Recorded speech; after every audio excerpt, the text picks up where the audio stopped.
Buka Al-Baqarah ayat 151, paling kanan sebelah bawah. Kama arsalna fikum rasulan minkum. Kami kabulkan nih, kami utus seorang rasul dari kalangan kalian. Yatslu alaikum ayatina, 1. Wa yuzakkikum, 2. Wa yu'allimukumul kitaba, 3. Wal hikmah, 4. 5. Wa yu'allimukum ma lam takunu ta'lamun. Kemuliaan Nabi Muhammad sallallahu alaihi wasallam diminta 4, dijawab 5. Nabi Musa menghadap ke Firaun untuk berdakwah. Berdoa, Rabbi shrahli sadri wa yassir li.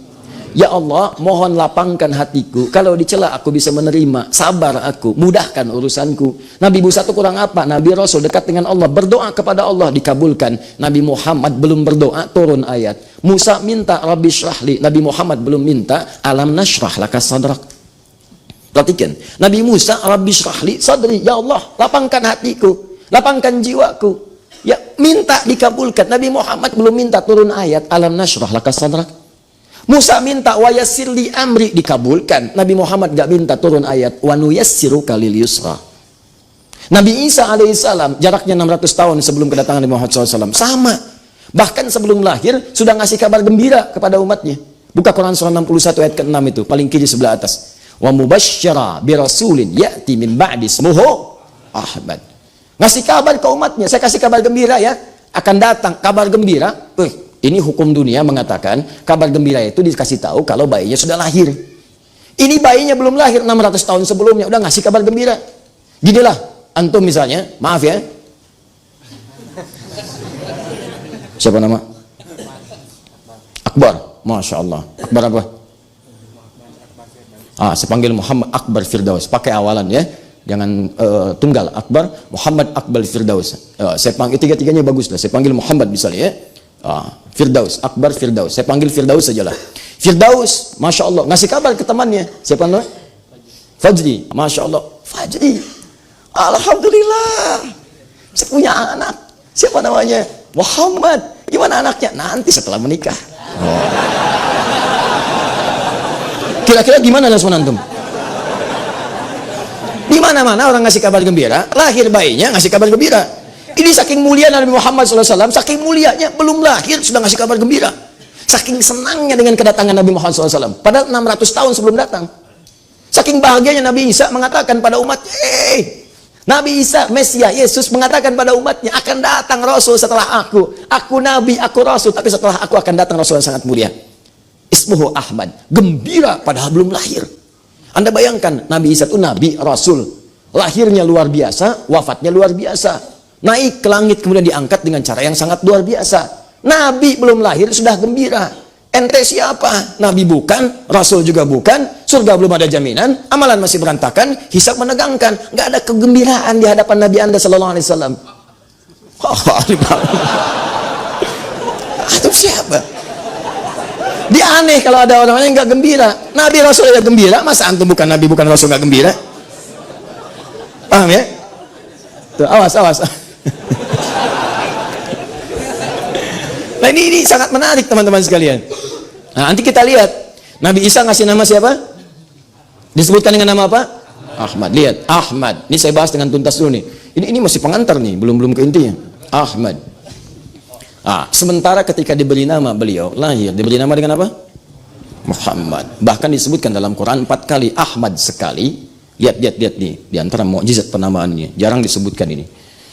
Ahmad sekali disebut dengan Muhammad 4 kali. Lihat baik-baik. Muhammad 4 kali. Quran surah 3 ayat 144, Quran surah 33 ayat ke-40, Quran surah ke-47 dengan namanya ayat kedua, dan Quran surah ke-48 ayat 29. 4 kali dengan nama Muhammad, sekali dengan nama Ahmad.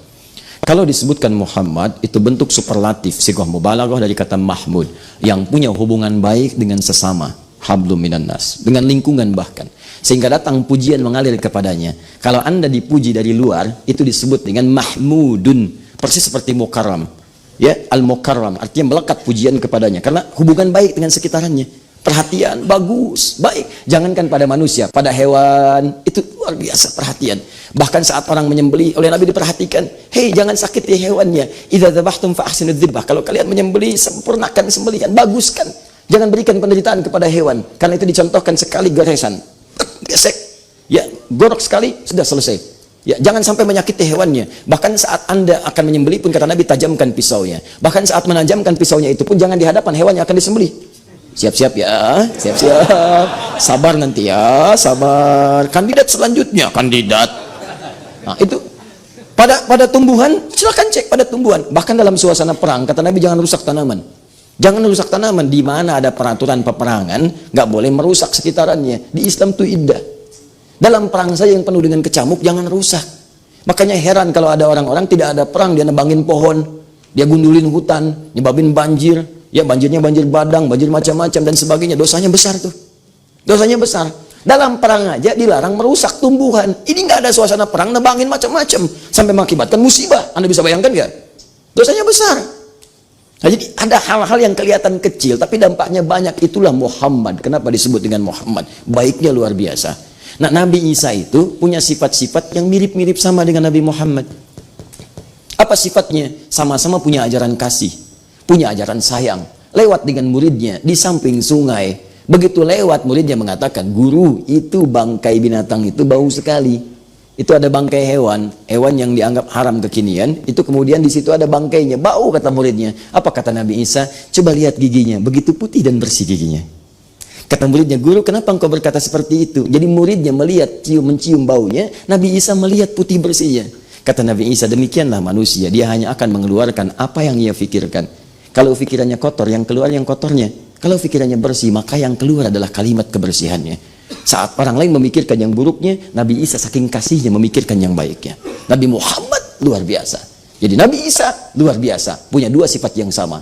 Karena itulah ketika menyebutkan Nabi yang terakhir yang lahir nanti, beliau menyebutkan bukan dengan nama Muhammad, karena saat itu banyak menduga Nabi Isa itu Nabi terakhir. Maka beliau kemudian sampaikan, saya bukan yang terakhir itu nanti yang paling hebat dibanding nabi-nabi sebelumnya. Dia punya sifat kedekatan dengan Allah jauh dari nabi-nabi sebelumnya. Kalau satu kali Anda mendekat kepada Allah, satu keunggulan disebut dengan Hamid namanya, Hamidun, yang memuji Allah dalam satu sifat. Misal rajin tahajud tapi puasa belum konsisten, Senin Kamis belum, Ayamul Bid tidak, Daud juga puasa Daud tidak sama sekali, baru tahajud, itu Hamid. Atau sebaliknya, puasa rajin tahajud belum. Tapi kalau tahajud dikerjakan, maaf, puasa dilakukan, sedekah yang paling bagus, yang paling mulia, maka berubah jadi bentuk superlatif dari Hamid jadi Ahmad. Kenapa beliau disebut Ahmad? Karena sifat kedekatannya dengan Allah luar biasa. Silahkan cek sedekahnya, tak tertandingi. Kesaksian Ibnu Abbas, kalau sudah masuk Ramadan apalagi masa pemberiannya Nabi seakan-akan tak terhentikan. Kasih, kasih, kasih. Dan hebatnya bagaikan angin yang bertiup dengan sepoi-sepoi. Ngasihnya tuh enak, lembut, nyaman. Ya kan ada orang ngasih tuh kadang-kadang ngasih tapi mukanya nggak ngenakin. Ya tidak. Ini Pak, silahkan ambil. Aduh Pak, terima kasih. Nggak apa-apa, itu kan hak Bapak infak. Bapak kan miskin. Nabi tahajudnya silahkan cek Al-Bukhari nomor hadis 2008 sampai 2010. Sampai kata Sayyidah Aisyah, sampai terseduh mengatakan sampai bengkak-bengkak kakinya. Padahal beliau madbun bil jannah, dijamin surga, maksum minal maksiyah, dijaga dari maksiat. Ditanya kenapa mesti begini? Apa jawabnya? Santai aja. Afala akunu 'abdan syakura? Apa enggak boleh aku menjadi hamba yang bersyukur dengan semua nikmat itu? Enggak tertandingi. Enggak tertandingi.